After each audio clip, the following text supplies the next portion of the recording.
बातमीपत्र सविस्तर पाहूया। बातमी आहे मुख्यमंत्री देवेंद्र फडणवीस यांच्या संदर्भातील। मुख्यमंत्री देवेंद्र फडणवीस बाहुबली तर मी शिवगामी देवी सुरेश धस यांच्या आष्टीमध्ये पंकजा मुंडे यांची डायलॉगबाजी पाहायला मिळते। बीडच्या कार्यक्रमामध्ये धस यांना भगीरथची उपमा देण्यात आलेली आहे आणि यानंतर पंकजा मुंडे यांनी देखील टोलेबाजी केली। भाजपचे युवा कार्यकर्ते आज देवेंद्र फडणवीस यांना बाहुबली म्हणून संबोधतात, याची आठवण करून देत कार्यकर्ते आपल्याला शिवगामी म्हणतात, त्यामुळे मुख्यमंत्री यांच्याबद्दल माझ्या मनामध्ये ममत्व भाव असल्याचं पंकजा मुंडे यांनी त्यांच्या जाहीर भाषणामध्ये सांगितलं। बीडमधील आष्टी उपसा सिंचन योजनेच्या कामाचा शुभारंभ मुख्यमंत्री देवेंद्र फडणवीस यांच्या हस्ते करण्यात आला आणि यावेळी जाहीर भाषणामध्ये पंकजा मुंडे यांनी केलेल्या डायलॉगबाजीमुळे उपस्थितांच्या भुवया उंचावल्या।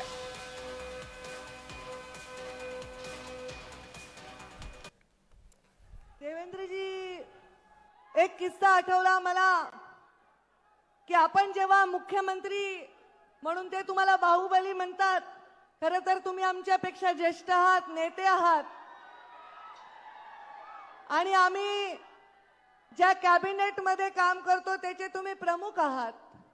तुमच्याविषयी आदरभावच नेहमी येतो, पण आज ममत्व भाव येतोय, कारण ते तुम्हाला बाहुबली म्हणत आहेत।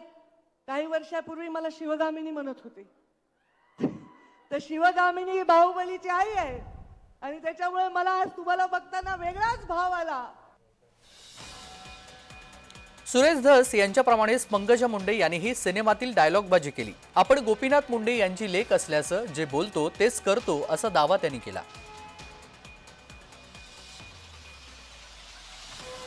मला आज तुम्हाला बघताना वेगळाच भाव आला।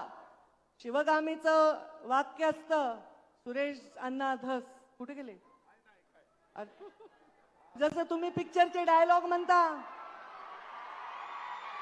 आम्ही पण पिक्चरचे डायलॉग म्हणतो। शिवगामीचं वाक्य असतं, मेरा वचन ही है मेरा शासन, आणि जे जाहीर वचन सुरेश धसांना मी दिले तेच माझं शासन आहे। ही गोपीनाथ मुंडेची लेक आहे, बोलणं एक आणि करणं एक आहे, माझ्या रक्तात नाही। बीड जिल्ह्यातील संतोष देशमुख हत्या प्रकरणानंतर राज्यातील राजकारण पुरतं ढवळून निघालंय आणि त्याच पार्श्वभूमीवर मुख्यमंत्री देवेंद्र फडणवीस यांचा बीड दौरा गेले काही दिवस चर्चेत राहिला। बुधवारी झालेल्या बीडमधील जाहीर कार्यक्रमात पंकजा मुंडे यांनी मुख्यमंत्री आणि बीड जिल्ह्याचे कनेक्शन सांगत आपण सर्व कसे भाग्यशाली असल्याचं त्यांनी सांगितलेलं आहे। देवेंद्रजी फडणवीसांना मला सांगायचंय, बीड जिल्ह्यात जेव्हा 6 पैकी 5 आमदार निवडून येतात तेव्हा तुम्ही मुख्यमंत्री होता। बीड जिल्हा फार लकी आहे, कारण बीड जिल्ह्यामध्ये 19 मध्ये 14 मध्ये 6 पैकी 5 आमदार निवडून आले। आता आमचे सहकारी आमच्या बरोबर आहेत, आमच्यावर राष्ट्रवादी आहे, अजितदादा पवारांचेही आमदार आहेत। आम्ही मरमर करून काम करून निवडून आणलंय। आज आम्ही एकत्र आहोत, ते पालकमंत्री आहेत, त्यांना विश्वास आहे की पालकमंत्री झाल्यानंतर कडकपणे काम करून या जिल्ह्याच्या कानाकोपऱ्यात विकास देण्यासाठी ते आम्हाला नेहमीच सहयोग करतील। या कार्यक्रमामध्ये सुरेश धस यांनीही त्यांच्या नेहमीच्या शैलीमध्ये सिनेमांची उदाहरणं देत डायलॉगबाजी केली आणि त्यांनी दीवार सिनेमाचा किस्सा सांगत मेरे पास फडणवीस यांचा आशीर्वाद असल्याचं सांगितलं।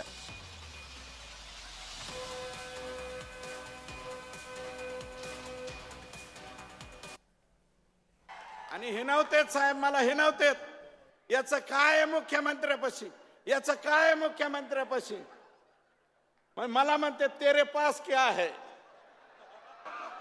तर मी म्हणतो मेरे पास देवेंद्र फडणवीस साहेबाचा आशीर्वाद आहे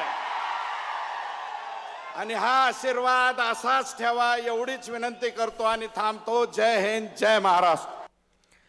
बीड जिल्ह्यामध्ये पाणी योजनेसाठी मेहनत घेणाऱ्या धस यांची तुलना मुख्यमंत्री फडणवीस यांनी पृथ्वीवरती गंगा आणणाऱ्या भगीरथशी केलेली आहे।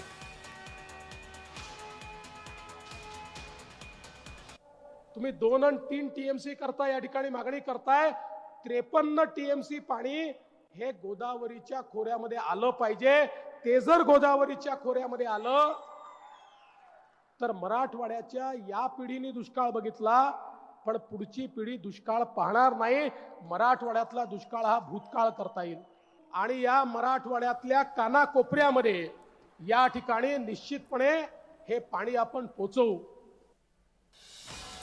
बीडमध्ये मुख्यमंत्री फडणवीस यांनी विधानसभेनंतर पहिल्यांदाच दौरा केल्यानं त्याबाबत राजकीय वर्तुळामध्ये अनेक तर्कवितर्क व्यक्त झाले होते.